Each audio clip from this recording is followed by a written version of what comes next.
So ayun guys, good morning. Nag-install pala ako nito ng ng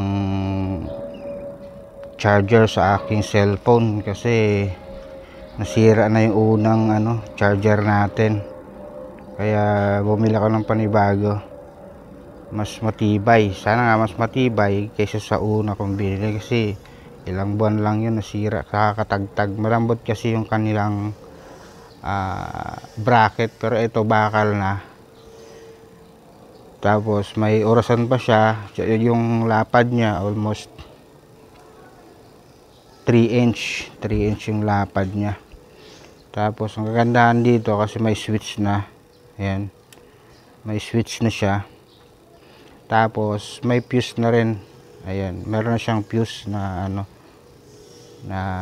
kasi pag bumaba to ng 12 pababa, ibig sabihin mahina na battery mo. Di nakakayanin pag naglagay ka pa ng charger.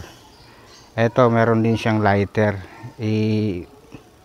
Pupush mo lang to, tapos mag-iinit na siya, saka mahugutin. Ayan, naka dual port na po siya. Ayan, naka dual port. Kasi off mo lang, maganda kasi pag may switch. Ayan, tapos may na yan, analog na ng battery. So kailangan ko talaga ng charger kasi maghapon ako sa daan. Hindi kaya pag power bank lang, mahinang kasi yung power bank ko. Tapos pagkabit pala niyan guys, ipapalusot nyo lang dito. Gamit lang kayo ng wire. So ito yung ginamit ko. Itong na to, itong wire na to, tire wire. Tapos hindi ko siya pinasok dun sa mga natin, sa mga wire nang naka-install sa phone. So ginawan ko siya ng outlet dito. Dinirekta ko siya sa makapal yung wire niya guys. So ayan, hindi kagaya ng mga iba. Ito yung una, yung sa aking mini driving light, manipis. Kung nakikita nyo, manipis siya.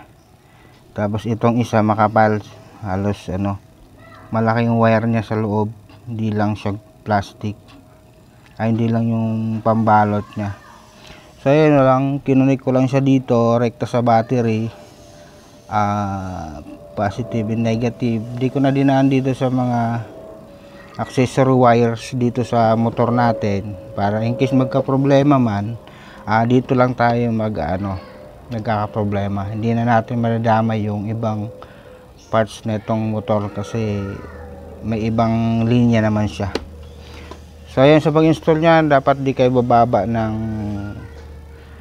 12 volts kasi pag bumaba ng 12 volts yung sinusupply ng battery nyo, hindi kaya ng motor. Ang kagandahan lang dito pag scooter guys, kasi ito yung battery operated, habang gumagana yung ating motor ay nagcha-charge din itong battery, kaya maganda. Dati kasi kinakabahan talaga sa pag-connect na itong charger ko kasi baka malobat yung battery ng aking motor.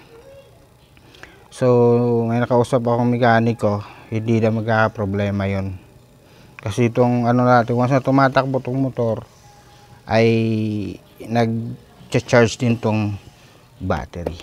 So ayan lang guys, thanks for watching. Sa mga gustong mag-install na ito, ganun lang ang pagkakabit ng ng charger. Rekta nyo lang dito sa battery.